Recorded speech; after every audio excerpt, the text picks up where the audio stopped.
12 বছরেই সে অ্যাডাল্ট হয়ে যায়। চাহিদা আমাদের সব পূরণ আছে, এটা অ্যাকচুয়ালি মুখেই বলা, আসলে কিন্তু কিছুই না। মেয়ে 12 বছরে একটা ভালো জায়গা থেকে বিয়ে হলো, বিয়ের প্রস্তাব আসলো, এই বিয়েটা কি হয়ে যায়, বানচাল হয়ে যায়। ওর বিয়ের প্রস্তাব আসছে, দেশের বাইরেই থাকে ছেলেটা। ওই মেয়েকে কেউ একজন পছন্দ করতো, সে ফোন করে দিছে পুলিশকে।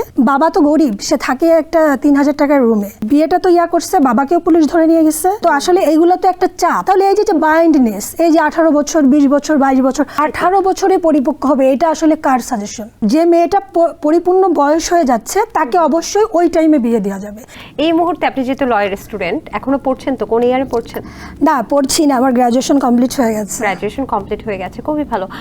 সো যদি আপনার এরকম একটা পাওয়ার থাকতো বা এরকম একটা ইচ্ছা থাকতো যে ইচ্ছা পূরণ করা হবে, যে আপনি কোন লটা চেঞ্জ করতে চান একদম ধারাসহ, এই ধারাটা আমি চেঞ্জ করতে চাই, তাহলে কোনটা? ধারাটা চেঞ্জ করতে চাই, বাংলাদেশে দেখবা যে নারীদের নিয়ে মানে 18 বছরের আগে বিয়ে হতে পারবে না, আমাদের এই একটা ধারা অলরেডি যোগ হয়েছে। মানে 18 বছর, মানে আচ্ছা 18 বছর আমার কাছে মনে হয় অনেক। একটা মেয়ে 12 বছরেই সে অ্যাডাল্ট হয়ে যায় ম্যাক্সিমাম জায়গাতে, 12-13 বছর মানে সে অ্যাডাল্ট। এখন আমাদের দেশটা কিন্তু পরিপূর্ণ দেশ না। তুমি যতটাই বলো যে আমরা যে আমাদের যে স্বাভাবিক যেটা মানে চাহিদা, আমাদের সব পূরণ আছে, এটা অ্যাকচুয়ালি মুখেই বলা, আসলে কিন্তু কিছুই না। এমন অনেক জায়গাতে গিয়ে দেখবে যে সেখানে এখনও টয়লেটও হয়নি। আমাদের বাংলাদেশে আছে এরকম অনেক জেলা। তো সেখানে একটা মেয়ে 12 বছরে একটা ভালো জায়গা থেকে বিয়ে হলো, বিয়ের প্রস্তাব আসলো, এই বিয়েটা কি হয়ে যায়, বানচাল হয়ে যায়। 18 বছরের আগে ইভেন আমি দেখেছি, মানে আমাদের ভাড়াটিয়া আছে কি, একটা মেয়ে অনেক সুন্দর, ওর 13 বছরে গিয়ে 14 বছরে ও পা দিল, ওর বিয়ের প্রস্তাব আসছে, দেশের বাইরেই থাকে ছেলেটা। তো ওকে সব কিছুই অ্যারেঞ্জ হয়ে গেছে, সব কিছু ঠিক, বিয়েতে 300 লোক খাওয়ানো হচ্ছে।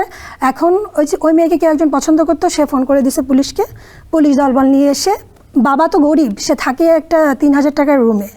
ওই মেয়েকে তো বিয়েটা তো করছে, বাবাকেও পুলিশ ধরে নিয়ে গেছে। তো আসলে এইগুলো তো একটা চাপ, একটা মানে একটা বাবা মায়ের পরে একটা চাপ, বিয়ে দিতে হবে মেয়েকে। আর যদি সে যেখানে যাচ্ছে সেই ফ্যামিলিটা যদি ভালো হয়, তাহলে এই যে বাইন্ডনেস, এই যে 18 বছর 20 বছর 22 বছর, একটা মানুষের ম্যাচুরিটি এমন আছে 80 বছরেও আসেনি। একটা মানুষের ম্যাচুরিটি 10 বছরে চলে আসছে। শারীরিক ম্যাচুরিটিরও ব্যাপার আছে, এই কারণেই আসলে ডক্টররাও সাজেস্ট করে যে পরিপক্ক না হলে আসলে বিয়েটা। এই যে 18 বছরে পরিপক্ক হবে, এটা আসলে কার সাজেশন? কার সাজেশন এটা? এটা কে দিল?